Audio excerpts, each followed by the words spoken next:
You've reached the Shar Hotline, your pep talk turned podcast. It's your direct line to unshakable confidence, unapologetic self-love, and the permission slip you didn't know you needed to show up as your true self. This is your safe space for a whole lot of heart, honesty, humor, and healing. I'm your host, Shar, a self-love and confidence coach, your compassionately candid hype woman and a woman of color on a mission to help you ditch the BS, cultural conditioning, your own self-doubt, or what society or your family says you should be. Together, we'll figure out what it means to embrace your true self, get out of your own way, set boundaries, and live a fulfilling life on your terms. Whether you're a recovering perfectionist, overcoming people-pleasing, here for the listeners' questions, or getting some actual tools, join me to feel seen, heard, and empowered. Tune on in and learn to love yourself first, always. Welcome. Today I have Vicky, who is a body positive advocate who inspires others through her Instagram account, which is at Midsize Asian Queen. What a fabulous name, Vicky. And Vicky weaves in commentary on body image from an Asian American perspective with humor and fun and sass and in a relatable way. And I came across her profile on Instagram and instantly gravitated towards her. I myself have always been a bigger Asian. I'm Chinese Canadian. And it's definitely something that I've always struggled with, just the size I am, and I'm bigger and darker. But then especially from a family of 3 girls, and I'm the youngest. And my 2 sisters look, your typical tiny, petite Chinese Asians. And then there's me. And so I was instantly drawn to Vicky's message, and I love how fun and funny and sassy you are, but also like how much fun you're having with what you're trying to convey in your messaging. So I definitely had to connect with Vicky, invite her on the podcast to talk about self-love in a way of how we're redefining beauty standards, and in particular as Asian women. And so welcome, Vicky. Thank you so much for being on the podcast, on the Shar Hotline. So is there anything you want to say first before I jump into, I have so many questions I want to ask you to get us talking, and I'm sure we're going to have a great conversation, but anything you want to kind of say first and introduce yourself a bit? Thanks so much for having me on the podcast. I'm sure we'll delve into it, but since this is probably going to happen at the beginning of the podcast, just want to let listeners know that I wasn't always confident. It was quite a journey to get here. I guess for context, I'm 30 years old. It wasn't really until I was 28 years old that I started exploring how to be more confident in my body. I think I worked on confidence in other areas of my life, like I guess my brains and capabilities. And so it was just really great to take time in my late 20s to do things that I had always wanted to do, that I, for example, we'll probably talk about pageants. Like I entered a pageant, and just taking the time to do things that I wanted to do, to try something new, and to show myself that I can do more than I thought. But I am on Instagram, TikTok, YouTube as Midsize Asian Queen. And the name comes from both in terms of my body size being mid-size, just to tell and share more with people that mid-size is a term that it was really helpful for me to see that term, because I didn't really feel like I quite fit in straight size or in plus size. And then for queen, just, we can be confident queens. And also it's a little bit of a nod on my past pageantry experience. I love that. You know what? I appreciate you calling that out, because we were born confident. As innocent little kids, we were born confident, and then, the world breaks us at some point. So thank you for calling that out, because that's so true, right? And I would say we all have a lot of insecurities. My biggest insecurity that has consistently been throughout my whole life is my body size. And yes, finding out the term mid-size was really resonated with me, because not necessarily plus size, and I was like, oh, what's this mid-size thing? Actually, that's why when I learned the term mid-size, then I searched on Instagram, mid-size Asian. And that's how I found you. Because I was like, this new mid-size term, what is it? So I don't know, for me, for reference, I'm 37 and I'm a size 12, I think, in US standard size. And that's why I was like, oh, this is what, because plus size didn't really resonate with me. And so that's how I found you too. So thank you for calling that out. Yeah, I'd love to hear about your pageant days, because I think I'd be scared. Actually, you know what? I think I did enter a pageant. I didn't make it very far, so that's why it's like a vague memory. But You did it. yeah, I wiped that from memory. But let's get into it. Growing up, what messages did you receive about beauty and body standards and image as an Asian woman, and how did those messages, shape your journey toward your confidence and your self-acceptance? Yeah, I think for me, I guess like start with my identity of being Asian American, and so getting beauty standards from both sides. I think from the American side of growing up in the US, a lot of it was just body size, about being super thin. And I think about who I see as models, growing up watching Disney Channel, like all the kid actors, like they were great, but like their body type all seemed so similar of being very thin as well. And I remember I was watching an episode of That's So Raven, and I guess Raven Simone was a actress on the Disney Channel who was different, in terms of body size, and I think that's why I resonated with her. But she had an episode where she's a fashion designer, and they didn't want her modeling her clothing, and basically was just saying that she was too big. She's not a model size. And I think that was the first time I really like heard like terminology going to like, oh, like body size, like I'm not that body size. And I remember asking my mom, I was like, what's like, who would be considered like a size 2 or whatever? And she like named a friend of mine. I'm like, oh yeah, that person's like so much skinnier than me. And knowing that if I'm not that body size, then I'm not that beauty standard.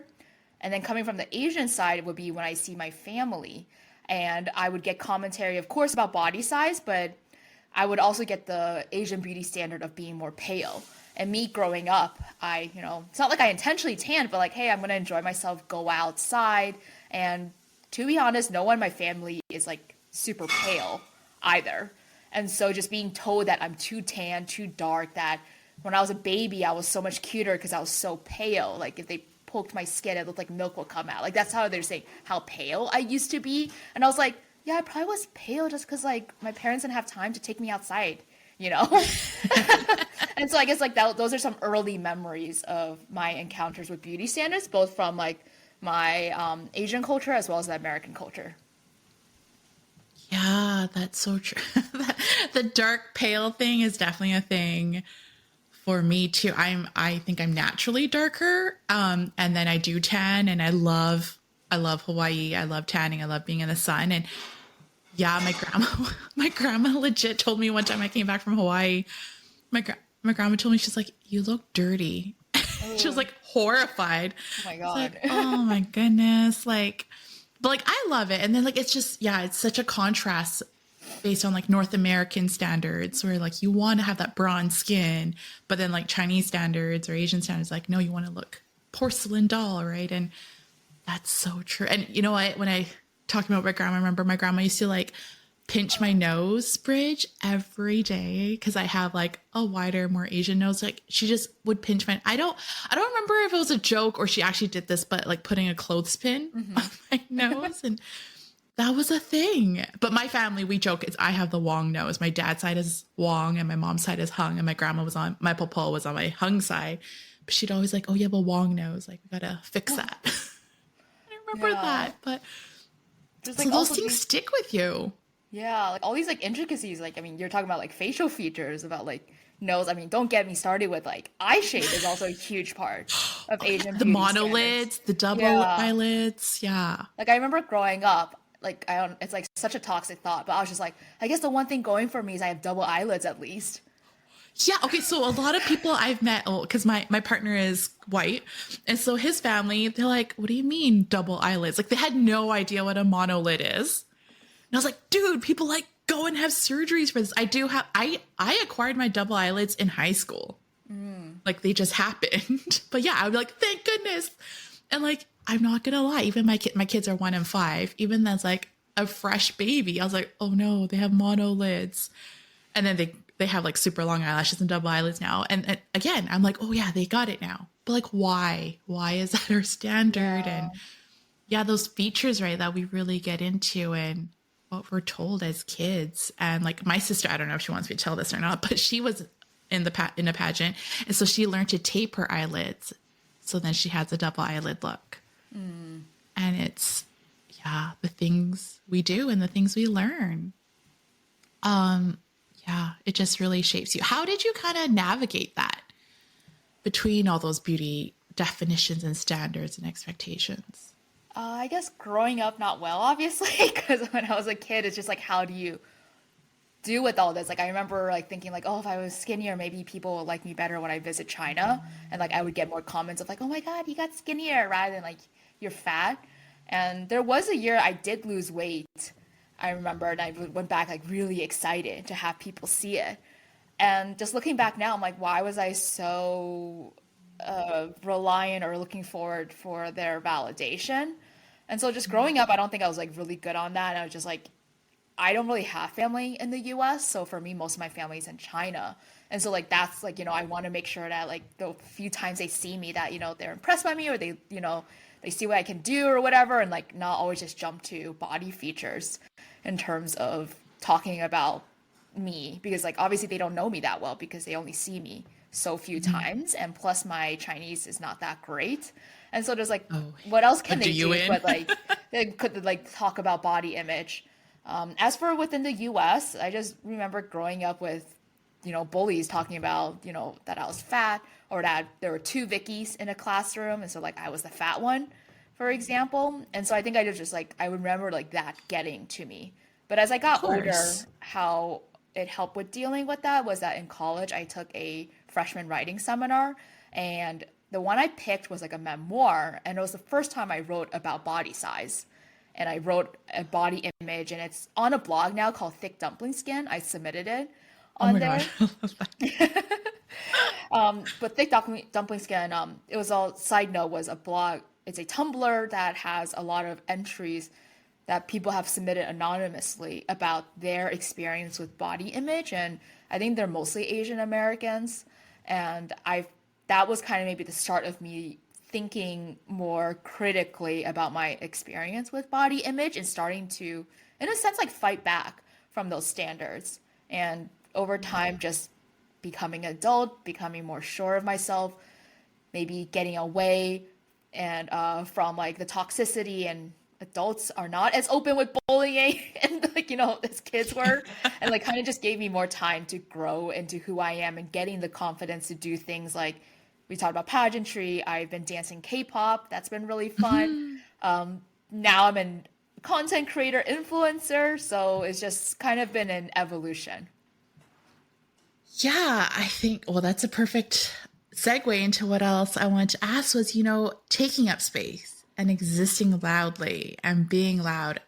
Just as an Asian, that's like unheard of, Asian woman, right? You're supposed to like sit down and look pretty and don't say anything. But doing things that scare you, pageants and doing your K-pop. I love seeing all your K-pop dance content on your feed. When it comes to doing that, embracing and owning who you are in your presence and showing up, was there a pivotal catalyst moment that you can think of that when you really fully stepped into your confidence? Like you mentioned that blog, that piece you wrote was like a first piece. But yeah, was there like a moment that you really felt you could step into that confidence? And what advice would you give to someone who might still be like hesitant to take up space and to show up? I I say there's like multiple moments. I think earlier I was talking about it was more recently I've explored more about being confident in my body, etc. But I think the first like ever step, I not ever, but like one of the earlier step was in high school. I remember they were looking for like a homeroom representative, and I was like,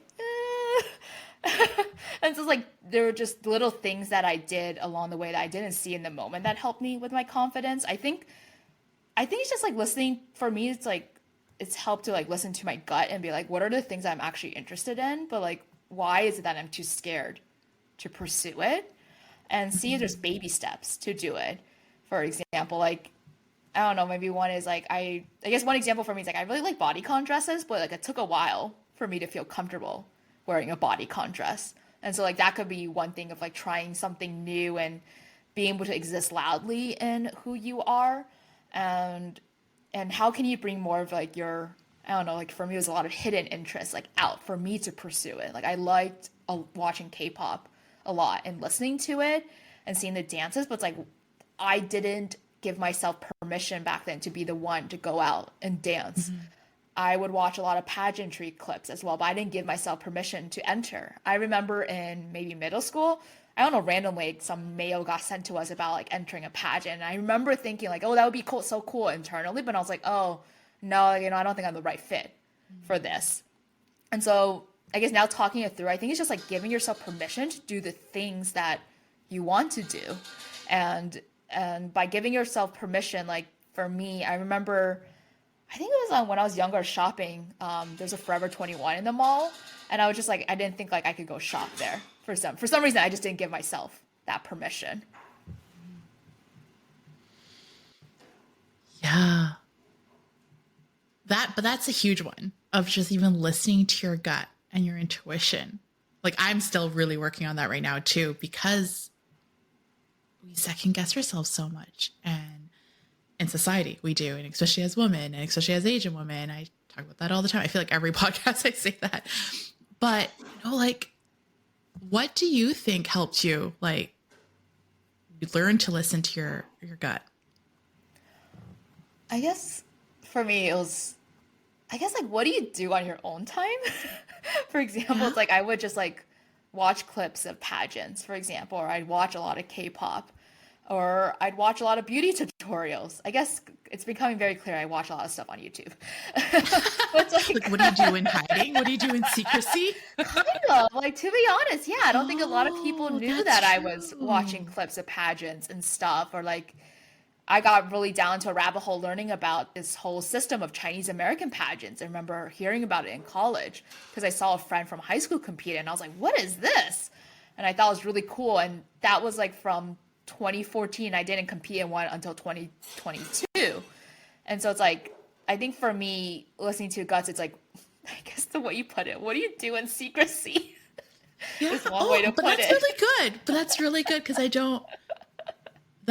never thought of that, but that is so true and so accurate, right? Because like now I'm like second guessing myself. It's like I say, oh, filter out the noise and just tune into yourself. It's like, well, how do you do that? But that's so true. Yeah, I think that's a really tangible way of saying how to listen to your gut, and then explore what you really like to do. I think we forget that, and we get caught up in what all the different expectations are.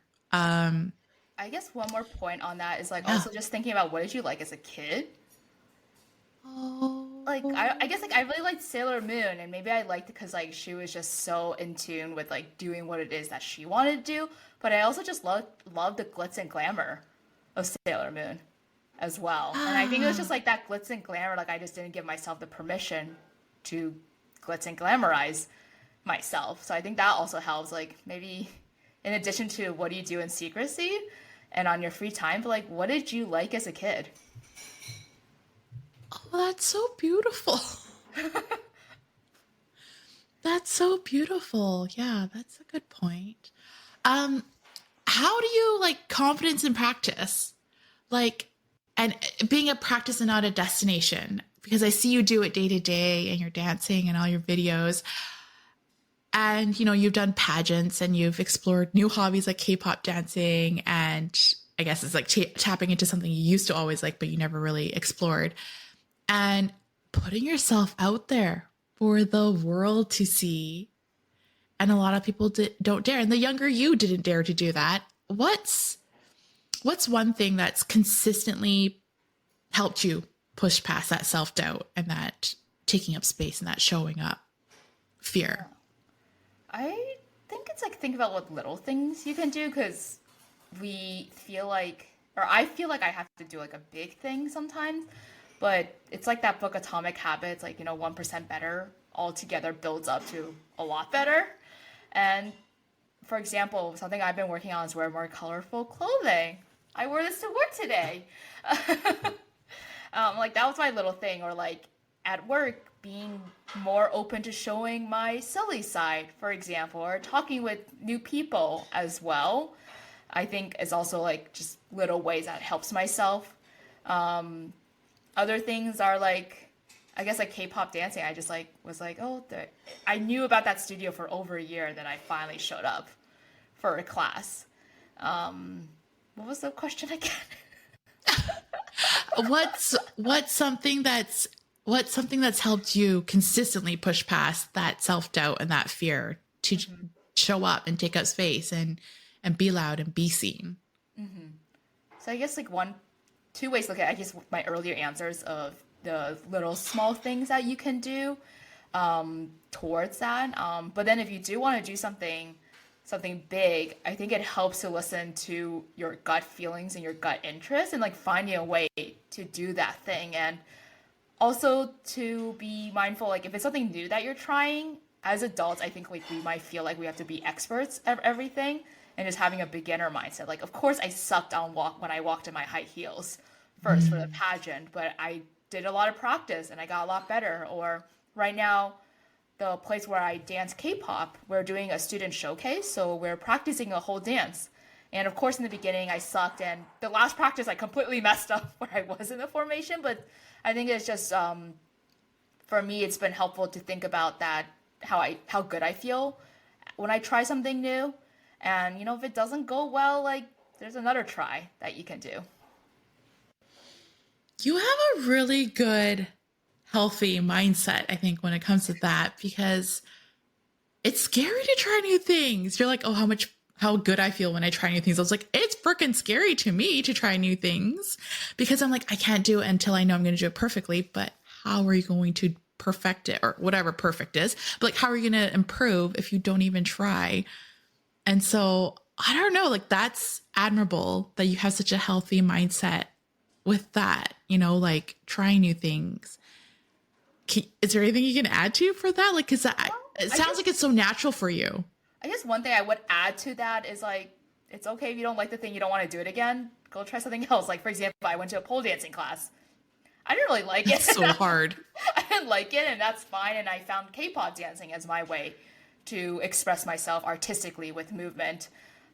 I went to another dance in that studio, Chinese traditional dance with the long sleeves. I did not like that. Oh, yeah. It was like, I guess another way, I guess the asterisk there is like, don't make yourself do the thing just because like you feel like you have to, because then the thing won't be fun. But if there's like an area that you're exploring, for me, I was trying to find maybe some type of dance because, I like dancing like, in the clubs, but I wanted to like find a way that I could actually, I don't know, formalize my dancing. And it took me a couple of times. Like I went to a pole dancing class and I was like, eh.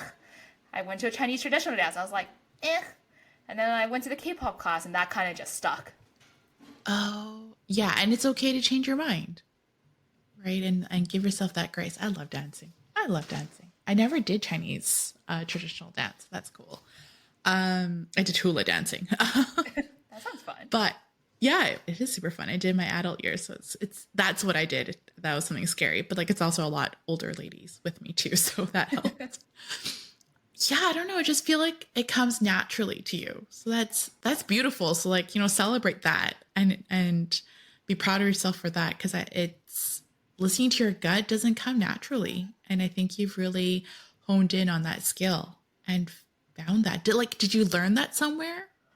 I think it took time. I mean, like I was saying, I was watching pageant videos in secrecy and it took 2022 minus like 2015, like 7 years before like I actually did something. So like, it's not like I've always been that good at listening to my gut, but like there's some areas I probably can do better at listening to my gut. I mean, last year, I kind of had a gut feeling that like, oh, I was feeling really lethargic or like just really tired from work. And I was like slowly trying to figure out ways to exercise. And that's kind of when K-pop dance started happening and trying fun ways to do it. So it's kind of a bit of an evolution to try things.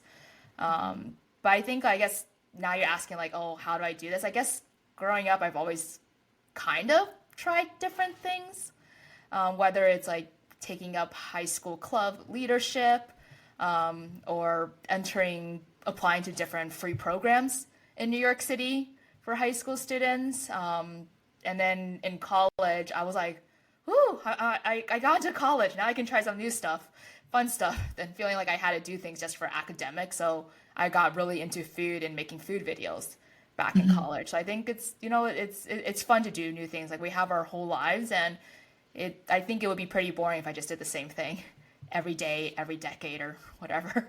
Good for you. That takes guts. And so I think yeah, definitely celebrate that and be proud of that, because I think that doesn't come naturally to everyone. Like I'm scared to try new things, and I always say it took me like 5 years of trying to start my business in hiding to really come out and say I was doing it.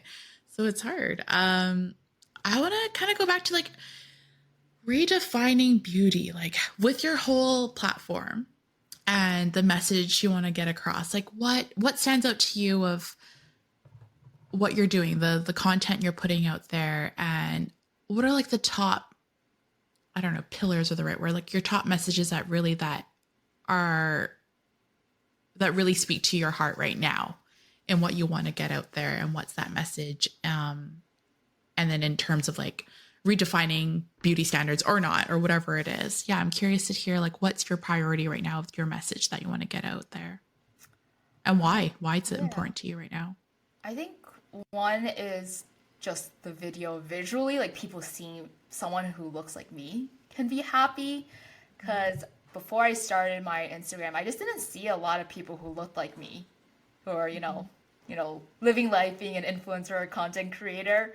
And having that representation is so helpful, because growing up, I didn't see a lot of representation of people who looked like me. Or whenever I watch movies, like half in my head, I'm like, oh, am I going to see someone who's Asian in the background? But then when I do, it's like, I'm like, ooh, they're Asian, but I'm like, I just don't really resonate with them, whether they're like super thin or like super pale, etc. Like it just doesn't resonate. Or I guess for me, I'm 5'2", so if they're super tall, I'm like, yeah, I don't resonate with that. Or like when I see billboards or like go to a store, and so I think that's like the visual of just like people seeing me being happy, whether it's in a bikini on a beach or dancing, just having that representation visually. As for messages, some messages I want to say is like, I talk about being a fat Asian and kind of just helping a lot of people connect with the fact that it's unfortunately a shared experience that family will call you fat. And I think that's what resonated with a lot of people when I made my videos talking about family calling me fat, and so many people resonating with that. Like I was just like, oh, sad that it resonates with a lot of people, but I guess we can unite together. It's like I think people might just like feel like you're like suffering alone, but actually it's unfortunately a experience that connects a lot of us. And now that we found each other, I want to say messages like, fat doesn't have to be a bad word with all the stigma. Like it can just be a neutral descriptor. Like how can we take that negative meaning out of that word? I also want to spread more awareness of the word midsize also, just so for more people who are like you or me, who, we're not straight size, but like I love the plus size models, but at the same time, like I can't wear plus size either. So it's just, we're in this weird middle ground, and there is a terminology for us to identify. And lastly, I also want to show that having more self-love and confidence, because I made a recent video of like talking about, it's not that my body size makes me confident, it's that like I want to be confident, and no matter what body size I am, like, life happens, like I could gain weight, I could lose weight, or who knows what happens. And I want to make sure that my confidence isn't a result of my body size, and that my confidence can happen independently, and that can be something that I can rely on throughout life. Yeah. Okay. So many things came up to me when you were saying that. It's like, yeah, it's as much as we say we don't want to seek external validation and you want to have unconditional love, but like that unconditional self-love is that your self-love isn't on condition on your body size either. You love yourself, whatever size you are. And yeah, oh, that's so important. And yeah, when you came up, this came up earlier too, and then I forgot, it escaped me, but yeah, this whole like Asian culture thinking like they're doing you a public service by telling you, like, that's literally, and I'm sure you can resonate, that's how they greet you. It's like, oh, hi, oh, you got fat, oh, you got skinny, or like it's some comment on your body. And that kills me. And it's so hard to break that generational, like telling aunties and uncles or like parents that, and now with my kids, I say, as like, we don't comment on people's bodies, and I have to like be that bad person, that black sheep in my family to tell the aunties and uncles and my popo and like the grandmas and stuff to not say that in front of my kids. Or they're like, oh, she's eating too much. And I'm like, don't ever say that to my kid. And it's so hard. How do you navigate that like conversation or dialogue within your family? Yeah. I would say for me, it's still hard because, like, for me, I don't have Mm-hmm. a lot of family in the US, so I am a bit shielded with that at times. But when I go Mm-hmm. to China to see family, I think it's definitely really annoying. And my Chinese is not that good for me to tell them to, like, that's not helpful, for Mm-hmm. example. But I think for me, it's like when I was in China, like the times like it has like really irked me. It's like for me, it's like journaling on my phone. Like I was just like typing up like what did they say and like kind of addressing the feelings. Other times, like, if family's open to listen, I'll try to explain in my broken Chinese why it's not Yeah. helpful to say that. But yeah, I'm hopeful that it's like an older generation, hopefully like younger people kind of learn better to not say that. Because like even though it's kind of funny, like I see my observation is like all of the older generation they'll say it, but the people in my family who are like around my generation, it's not like we say that to each other, for I don't example, really. know. Like I like know the people in only my generation that still, like the oh, only time do I look skinnier? I'm like, I see that. Like they'll say you're skinny, oh, but I don't think they'll say you're fat. Like that's kind of also like in the mm, US, like someone I still will say experience like, it. okay, well, thankfully my family, I don't have a lot of extended family. Thank God. Yeah, and it's so hard, and it's so for me it's like so toxic for the next generation to see that, and the younger kids who already have all this social media crap, you know, in their heads. And yeah, I get so irate. So that's why I had to ask that too, because it's just part of the culture. They do that, and it's not okay. And for me, yeah, it's like drawing the line sometimes. Like you got to pick your battles, right? Like I'm not really going to explain that to my grandma, but I try to explain to my mom, who does live in my house and like interacts with my kids every day, right? But yeah, that definitely comes up. And then you're saying how you lost weight before one of the times you had returned home or returned to China to visit. And I think of now I look back at pictures when I think every stage of my life I thought I was fat. Um, but then I look back in like my mid late 20s, I was like, I was actually so skinny. And I was like, now I'm fat. And I don't know why, like we just do that to ourselves, right? And now I've had two kids, so I'm like my body's completely out of whack and completely different. Um, but how do you feel when I know you've like posted a lot of content looking back at old pictures and stuff, like what comes up for you and what's the narrative and what comes up for you and what are the learnings and unlearnings that come up for you when you reflect on your past sizes and Yeah. selves? I think kind of similar to you. It's like I remember looking back at my kid photos and I was like, I mean, like I look like a happy, healthy kid, and it's like, why are like so many people commenting, like saying like I'm fat in a negative way? So like, obvious, like I wasn't thin, so like I'm like using fat more like a neutral descriptor, but it's like when people say you're fat, like they're saying it with a negative stigma as well. And for example, like kids don't always have to have like really slim and slender limbs. Like, what is the kid able to do? Like, my sister, she was really thin growing up, but like, I was way stronger than her. I was the one going to swim class, playing tennis and stuff. Like, I was the one able to do all of these physical things, but the notice is just like, I'm so big, for example. And it's kind of just like, kind of sad. It's like, it's that face value judgment of like Chinese families saying like, oh, you're fat or whatever your body size is just like based on just looking at you without able to know like my sister's probably thin because like her body just wasn't that strong, and I ended up doing a lot of like picking up the groceries bags, for example, or helping out and doing all these things. And also when I look back, I'm just like, I guess like when I look back, I both see myself in those pictures in my like current eyes, but I also remember how I felt at those times looking at those pictures as well. And I'm just like, it's like kind of, it's like not sad. It is sad, but I'm just like thinking about like how I had felt back then. And like looking back, I'm like, high school Victoria, like you did so much to lay the foundation for who I am now, both in terms of like, you know, me laying the foundation academically to then lead to financial stability for me now to do whatever I want. But also just like girl, like you were in high school. Congratulations. Like you were in high school, like you were doing so much stuff, and like I wish you gave yourself more permission to like dress up or like, you know, like, you know, be able to enjoy your beauty back then.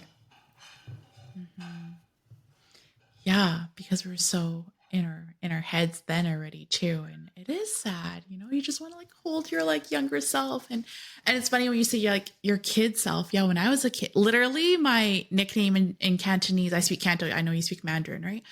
In Canto, my Chinese name is Mun, and then it's like Manju. It was like Char Piggy, basically, was like my Chinese Cantonese nickname, and like I grew up with that. I was always like the little piggy, and I was the youngest, and like I remember, you know, even like selling chocolates for school. My sisters would always like just shove me in the front and get me to go ask all the aunties and uncles because I was like the chubby, cute one. But I was always the chubby one. I was always like the little piggy. And that shit sticks with you, yo. Like, yeah. And it's like pigs are cute, but like like not saying you knew that, but like I guess like there's a negative stigma about like why people are being called pigs. Like, yeah. And even though it's like piggy, it's like still not cute to be called that when you're like a kid, and that sticks with you. And I just think of all the things that like our families could have done differently. But I don't hold resentment because it's like, that's just part of the culture. They did the best they could, but you know, just how can we change that? And so I love your platform and your content and how you're trying to change that narrative. And yeah, like you said, like coming together, people who can resonate with like, oh, the aunties and family members and uncles who like comment on your body, and how we can say when it's appropriate, when we're able to explain like that's not okay to say that. And for me, I feel I can take it now because yes, I'm a grown woman, but like I've worked on that. But then I just think of like my little niece and nephew and like the little kids in our families. Like I don't want them to hear that or see that. And you don't know where they're at and in their own personal lives, but then like in their personalities, how they can handle that kind of, and no one should have to take that. But I just think of that and it makes me so sad. And that's why I always think, yeah, that's why I was like so excited to have you on. Cause I was like, yeah, just someone who can resonate and talk about this. And it's just not just beauty standard in general. It's like, especially as Asian in the culture, it's like, it's ingrained in our culture and many other cultures as well too. Right. And I know like my mother-in-law, I think I told her something about it. Like, and obviously even like academics and grades, it's a big thing. Like don't ever come home with anything less than an A sort of thing. And then I think we talked about beauty standards at one point. My mother-in-law who's white is just like horrified. She's like mortified. And I was like, it doesn't like faze me. And like, it's so weird and hard to try to explain that. Yeah. Because it's a cultural thing, not right or wrong. Well, maybe wrong, but so it's such a big cultural thing. And it's funny when you say for representation. I remember when Lucy Liu, she wasn't like the first Asian that became popular in Hollywood, but like when Lucy Liu kind of came to fame, and I remember people would be like, "Oh, you look like Lucy Liu." I was like, dude, I look nothing like her. And like, it's just, so I don't know, for people who don't know how I look like, it's, you know, Lucy Liu is Lucy Liu. She's like thin, got like your almond eyes. I don't know, is that okay to say? And, you know, fair skin. And then I'm like tall, I'm big, I'm wide, I'm like brown in skin tone. I have like bigger eyes, like, but people would just like, oh, you look like Lucy Liu. I was like, that is, no. At the time, I didn't know I was like a microaggression, but I was like, that is not what I look like. And that's why it is so nice to see that representation and that people who don't necessarily have the almond eyes and don't have the fair skin and like the narrow, skinny face or something like. So anyway, my big kudos is just appreciation for what you do and putting yourself out there fearlessly. And I know it was a journey to get here. I'm going to let it wrap up a bit here, but anything else you want to add? Thank you for a great conversation, but anything else you want to add? I guess one more point to add about like Asian family commenting. I guess another tactic is sometimes I just gotta let it go one ear and go out the other ear and just be like, you know, like I'm not going to be able to change their 50 plus years of life of doing this. Or like even things like my mom, like we were in China, she's like, oh, remember to weigh yourself so you make sure you don't gain weight. And I was just like, forget it, I'm not gonna respond. I was like, I'm not gonna do that. You can do that. My family, I don't know if they do it. Yeah, we had a family vacation in Hong Kong and they all weighed themselves before the vacation. And I was like, nope. No one, my little family is my oldest was 4 at the time. I was like, no, we don't play with the scale. It's like, it's not for fun. I was like, it's for health reasons. So you can do it when you do it for health reasons or with the doctor. And so that's the best. And I had to just leave it because I was so enraged. Yeah. And I had to leave it. And so, I mean, also kudos to you for that in one ear, out one ear. Cause I'm like, I was just telling someone yesterday, I was like, I cannot not say anything sometimes. And I'm learning to give myself that grace. Yeah. But it is hard. I like to ask my guests as I wrap up, I name my episodes after like a 90s, 2000s song usually, because that's just my jam. I'm a millennial. But if you had to choose one song as your anthem right now, what would it be and why? I would say, growing up, I really liked listening to Hilary Duff. So it'd be her song, Why Not? Because it's like, why not take a crazy chance? Why not do a silly dance? If you always wear yellow, but you always want to wear gold, something like that. But it's like, for example, like that if you want to wear gold, but you're always wearing yellow, it's like that similar thing of like, for example, me, like, or what we were talking about earlier, what do you do in secrecy? What is it that you're interested in? Like, why can't you give yourself permission to do that? And I just really like that sentiment, that song. So yeah, that will be the song I, would pick from listening as a kid to, I still like listening to it now. Why not? I love that. Why not? I don't think I listened to Hilary Duff very much. So now I'm going to have to go look. I know that song. I know which song it is. So I'm going to look it up and listen to the lyrics more clearly. Thank you. Thank you so much, Vicky. How can the listeners find you and connect with you if they'd like to? Yeah, so I am Midsize Asian Queen, and I primarily post on Instagram, but I also post similar content on TikTok and YouTube. Recently, I worked with a friend. She has a brand called Moiji, so that's like Little Sister Pig. Okay. So it's a similar idea. Like what a coincidence! She would be called that growing up. And so we collaborate together to create these self-love and body positivity stickers. And so if you want to check it out, check out Moiji Studio, Muiji. And yeah, I have the stickers with me, and it's like a nice little reminder for myself for the times that I do feel down. So check that out. And oh my gosh, I love that. I'll have to get some. Yes, I'll make sure the links. You can see this one. Oh, I totally need that. Okay, I'm gonna get some. That's my superpower. Thanks for contributing to my spending habits. Oh, okay. Yeah, I'll have to. Well, I'll get that link from you too for the stickers, and I'll include that in the show notes. Thank you very much for your time and energy and a great conversation, Vicky. Best of luck with your message and your platform. I love what you're doing. Keep doing it and keep taking up space and showing up. Thank you so much. Thanks for having me. Thanks for tuning in to the Shar Hotline. I hope you're walking away feeling seen, supported, and a little more at home in yourself. Healing isn't always easy, but remember, you don't have to do this alone. I got you. Every time you choose self-love, self-trust, and self-compassion, you're rewriting old stories and stepping into your damn power. And I'm all about helping you get there. Got a burning question, a messy situation, or a soul shift you're navigating? Please feel free to slide into my inbox with a Dear Shar letter at sharwongrichardson.com/Dear Shar, or check the show notes for the link. And let's unpack it together in a future episode. Until next time, love yourself first, always. Your hype woman, Shar.